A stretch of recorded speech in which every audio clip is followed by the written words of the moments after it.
Hello hi friends, ఈరోజు అయితే మేము బ్రెడ్ ఆమ్లెట్ చేస్తున్నాం. దానికోసం ముందుగా 2 గుడ్లు, టమాటాలు, ఉల్లిపాయలు, మిరగాయలు కోసి పెట్టుకున్నాను.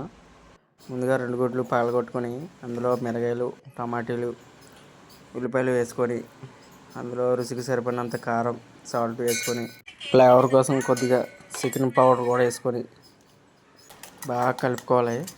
ఎలా కలుపుకుంటే అందులో కొద్దిగా నొరగొచ్చేలా కలుపుకోవాలి.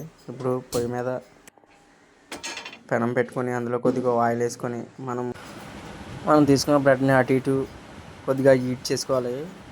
చూడు, ఆ విధంగా హీట్ చేసుకొని అవి తీసుకొని పక్కన పెట్టుకోవాలి.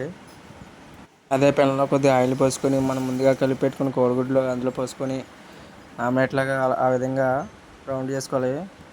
ఇప్పుడు దాని మీద అయితే మనం బ్రెడ్ని అయితే ఆ విధంగా పెట్టి ఆ విధంగా పక్కకి తిప్పుకొని కొద్దిగా హీట్ చేసుకొని ఆ విధంగా కట్ చేసుకోవాలి.